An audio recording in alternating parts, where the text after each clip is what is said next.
இன்னைக்கு ஒரு படப்பிடிப்பு வந்து காஷ்மீர் நடக்குதுன்னா அதே மிகப்பெரிய வெற்றி. இந்தியாவுக்கு கிடைச்ச வெற்றி, அதே முந்து சாருக்கு கிடைச்ச வெற்றி. ஆக்சுவலி படமா பார்க்க முடியல, நமக்குள்ள ஒரு படம் பார்க்கும்போது மனசுக்குள்ள ஒரு ஒரு பாரம். இது ஒவ்வொரு இந்தியனுக்கும் உள்ள ஒரு கதை. ரொம்ப சந்தோஷமான விஷயம் என்னன்னா, நம்ம இப்போ சமீபத்தில் நம்ம தமிழ் ஃபீல்டில் வந்து ஒரு சரியான படம், ஒரு தரமான படம் ஊப்பி வெட்டி அடிச்சிருக்கு. நம்ம இது வரைக்கும் குறை சொல்லிக்கிட்டு இருந்தோம், நல்ல படங்கள்லாம் ஓடுறது இல்லை, நல்ல படங்கள்லாம் ஓடுறது இல்லைன்ட்டு. நல்ல படத்தை நல்லபடியாக எடுத்தால் ஓடும், ஆரோக்கியமாக வெட்டி சார். அப்போ மக்கள் வந்து நல்ல கருத்தையும் நல்ல விஷயத்தையும் நீங்கள் சரியாக சொல்லும்போது அவங்க வரவேற்க தயாராக இருக்காங்க. ராஜ்குமார் பெரியசாமி ரொம்ப பாராட்டணும். இந்த மாதிரி ஒரு விஷயத்தை எடுத்து பண்ணுறதுக்கு நம்ம ராஜ்குமார் பெரியசாமிக்கு ஒரு மிகப்பெரிய கைதில் கொடுத்துருவோம்.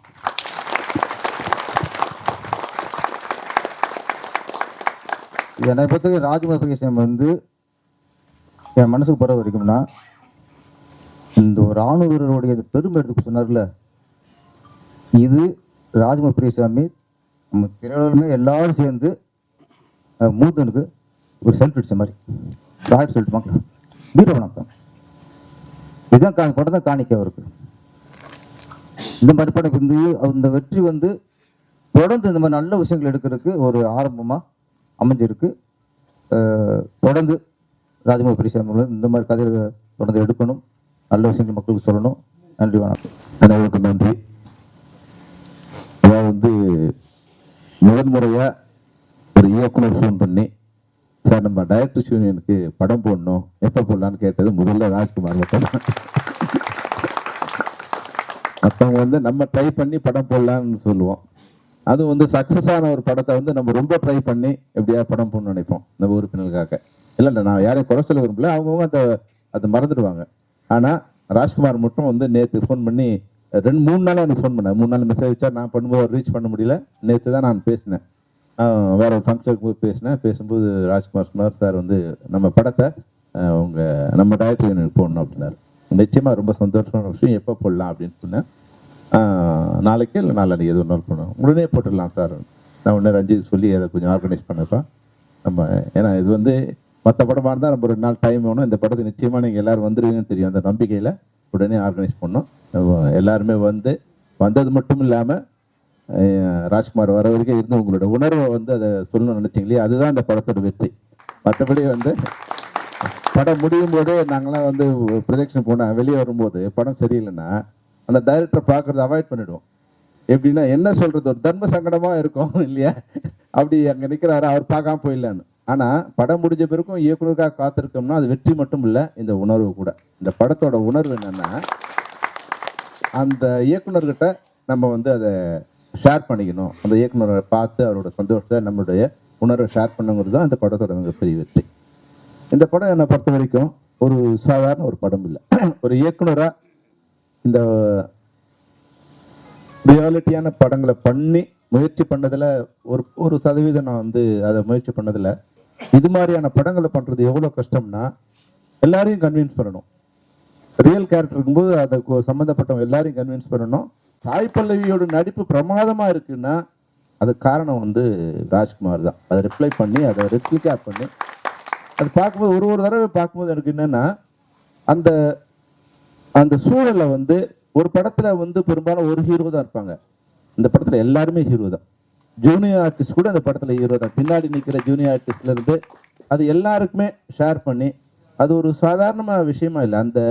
அந்த முதல் முறையாக அந்த பொண்ணை இன்ட்ரோடியூஸ் பண்ணும்போதே, சாய் பல்லவியை வந்து ஒரு இந்துவாக இன்ட்ரோடியூஸ் பண்ணும்போதே நமக்குள்ளே அந்த ஒரு கெமிஸ்ட்ரி வந்து உள்ள அந்த தியேட்டருக்குள்ளே அப்படி ஃபார்ம் ஆகிடுது. முதல்ல அந்த பொண்ணு வரும்போது ஒரு நார்மலான பொண்ணு, மேக்கப் இல்லாத மாதிரி மேக்கப்போட அந்த ஹேர் ஸ்டைலு, அது வந்து நம்ம அந்த பாரத்தை வந்து நமக்கு தெரியும். இப்படி இது வந்து முடிவு தெரியாத படம் இல்லை.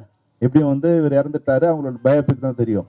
ஆனால் அதிலிருந்து படம் ஸ்டார்ட் ஆகி அதை வந்து கொண்டு போகிற விதம் இருக்குங்களா, அது வந்து உண்மையாகவே வந்து ஒரு மிகப்பெரிய சேலஞ்சு. அந்த சேலஞ்சு வந்து ராஜ்குமார் நீங்கள் வந்து ரொம்ப கிரேட்டாக பண்ணிருக்கீங்க.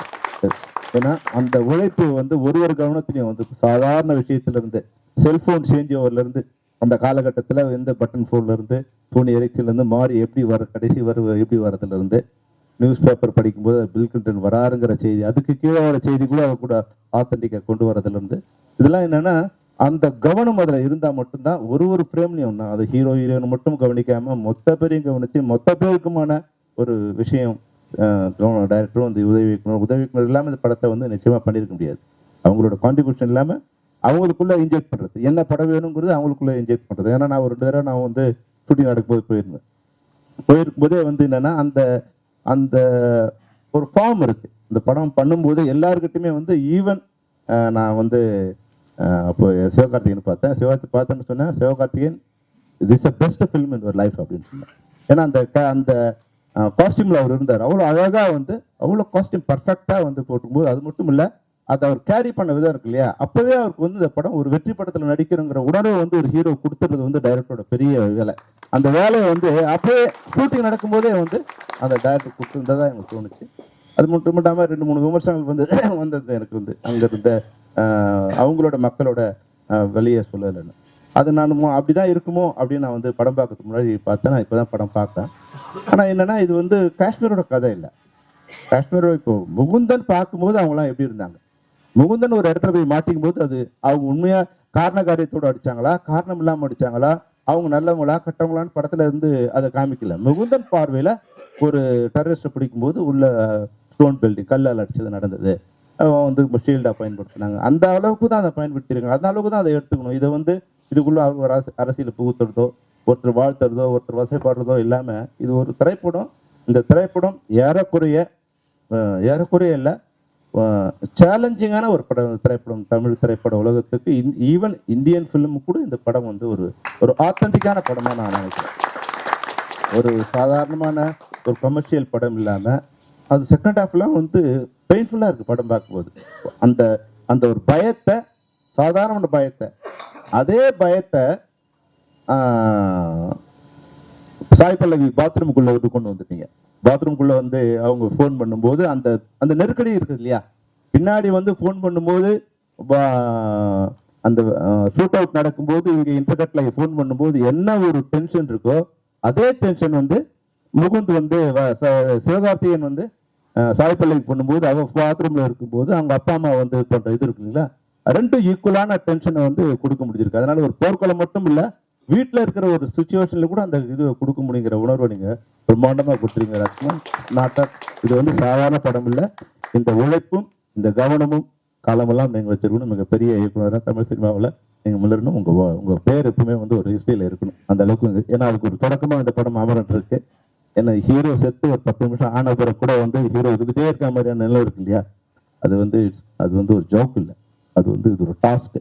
இந்த டாஸ்க்கை நீங்கள் உங்கள் டீம் எல்லாம் சரியாக பண்ணுவீங்க. இப்போ எல்லாருக்கும் இயக்குனர் சங்கம் சார்பாக வாழ்த்துக்கள். அதை விட என்னன்னா நம்ம குடும்பத்தோட சேர்ந்து படம் போடணும் அப்படின்னு நினைச்சிங்க இல்லையா, உங்க எண்ணத்துக்கு வந்து பெரிய ஒரு நன்றி. இயக்குனர் சங்க உறுப்பினர்கள் அண்ட் சங்க தலைவர் ஆர்.கே. செல்வமணி சார் மற்றும் ஆர்.வி. உதயகுமார் சார், எல்லாருக்கும் என்னோட நன்றி. ஏன்னா சார்கிட்ட நான் வந்து நேற்று தான் கேட்டேன், நம்ம இயக்குனர் சங்கத்துக்கு வந்து ஒரு ஷோ அரேஞ்ச் பண்ணலாமா சார் அப்படின்ட்டு. சார் உடனே நாளைக்கே பண்ணலாம், இல்லை செவ்வாய்க்கிழமை பண்ணலாம், நாளைக்கு பண்ணலாம், அதாவது இன்றைக்கி பண்ணலாம், இல்லைன்னா செவ்வாய்க்கிழமை பண்ணலாம் நேற்று சொன்னாங்க. ஸோ அவ்வளோ குயிக்காக ஒரு ஷார்ட் நோட்டீஸில் சொல்லி நீங்கள் எல்லோரும் வந்து இன்றைக்கி இந்த படத்தை பார்த்து அதுக்கு இப்படி மரியாதை செய்கிறதும் வந்து ரொம்ப சந்தோஷமாக இருக்குது. அது இல்லாமல் உதவி இயக்குனர்களை மேடை ஏற்றி அழகு பார்க்குற நம்மளோட இயக்குனர் சங்கம், அதுக்கு என்றைக்குமே நாங்கள் வந்து கடமைப்பட்டிருக்கிறோம். இயக்குனர் சங்கத்தோட இந்த ஷோ ஃபஸ்ட்டு இந்த படத்துக்கான ரியாக்ஷன் நான் பார்த்தது, ஆடியன்ஸ் ரியாக்ஷன்றது வந்து ப்ரெஷ் ஷோ. ஜென்ரலாக ப்ரெஷ் ஷோ வந்து ரொம்ப ரொம்ப அப்படியே கூர்மையாக பார்ப்பாங்க. அவங்க பெருசாக அந்த இமோஷன்ஸ் வந்து அவங்கள எதுவுமே சென்றடையாதுன்ற மாதிரியே இருக்கும்.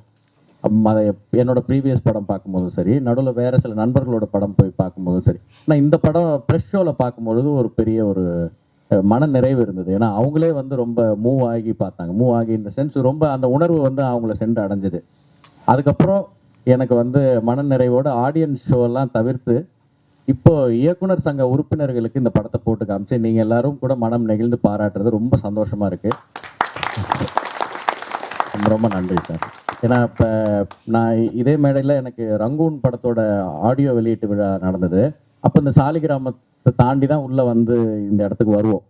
அப்போ நான் முதல்ல அங்கே போய் அப்போ என்ன இந்த காவேரி கார்னர் அங்கே இங்கே எல்லாமே நிறைய உதவி இயக்குனர்கள் இங்கே நின்று வாய்ப்பு தேடுற நடிகர்கள் எல்லாரையும் பார்த்து பழகின ஒரு ரோடு இது. இங்கே வந்து பேசும்பொழுது எனக்கு ஃபஸ்ட்டு தோணுன விஷயம், அந்த படத்தோட ஆடியோ லான்ச்சில் நான் முதல்ல மேடையில் பேசினது வந்து இதே மேடை தான். சினிமாவில் வெற்றி பெற்றவங்க வெற்றி பெறாதவங்கிறத தாண்டி வாய்ப்பு கிடைச்சவங்க வாய்ப்பு கிடைக்காதவங்கிறது தான் ரொம்ப முக்கியம். ஸோ இப்போ இந்த வாய்ப்பு ஒரு சில வருடங்கள் கழித்து கிடச்சி இப்போது அங்கீகாரம் பாராட்டு எல்லாம் கிடைக்கும் போது சந்தோஷமாக இருக்குது. நம்ம இயக்குனர்கள் உதவி இயக்குனர்கள் எல்லாரும் ஒட்டுமொத்தமாக உறுப்பினர்களாக இருக்கிற இந்த சங்கத்தில் இருக்கிற ஒற்றுமையும் ஒரு பெரிய நம்பிக்கையை தருது இந்த காத்திருப்பு காலங்களில். ரொம்ப ரொம்ப நன்றி. தேங்க்யூ எல்லாரும் வந்ததுக்கு. நிச்சயமா ஒவ்வொரு தமிழனும் பெருமைப்படக்கூடிய படம் இது. இந்த மாதிரியான படங்களுடைய வெற்றி தான் நல்ல படங்கள் தமிழ் சினிமாவில் வர்றதுக்கான ஒரு வழிவகை உண்டாக்கும்.